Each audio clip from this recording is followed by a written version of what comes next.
Сәлеметсіздер ме көрермендер? Бұл видеода веб-камерадағы бейнені жұмыс үстеліне шығару әдістерін қарастырамыз. Біздің жағдайда екі әдіс болады. Бірінші әдіс бұл ешқандай программаны орнату қажет етпейді. Әрбір компьютерда камера деген бағдарлама болады. Ол бағдарламаны іске қосу үшін пуск батасын басамыз, содан кейін тереміз камера деген сөзді. Камераны таңдаймыз. И сәйкесінше біздің веб-камерамыз қосылды. Жақсы, бұл бізде бірінші әдіс. Және де сәйкесінше фотоны және де видеоны қоюға болады. Және де видео жазуға болады. Көріп тұрғаныңыздай. Және де тоқтатып, сәйкесінше видеоны көруге болады.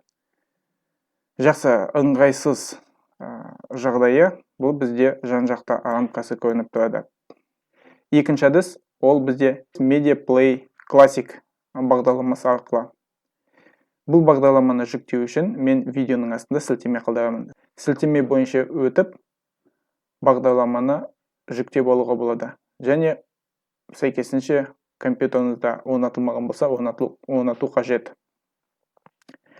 Бағдарламаны ашқаннан кейін сізде мынандай көрініс болады. Біз таңдаймыз келесі файл дегенді, содан кейін открыть устройство, немесе горячий клавиша Ctrl-V-ны басу керек. Басқаннан кейін бізге веб-камерамыз қосылады, және де келесі бейне көрінеді. Көріп тұрғаныңыздай, сол жақта бізге берілген параметрлар, біз кімге қалай ыңғайлы сәйкесінше өзгертуге болады. То есть қай жерде орналасады деген сияқты. Жазылғаннан кейін бізге келесінше жарты бетін жабамыз. Және де егер де бірді басатын болсақ, рамка салынып тастайды. Үшті басатын болсақ, сыртында рамкасы пайда болады. Сәйкесінше бірді басамыз, және де бізге керек өлшемге дейін кішірейтіп алып, керек жерге қоюға болады.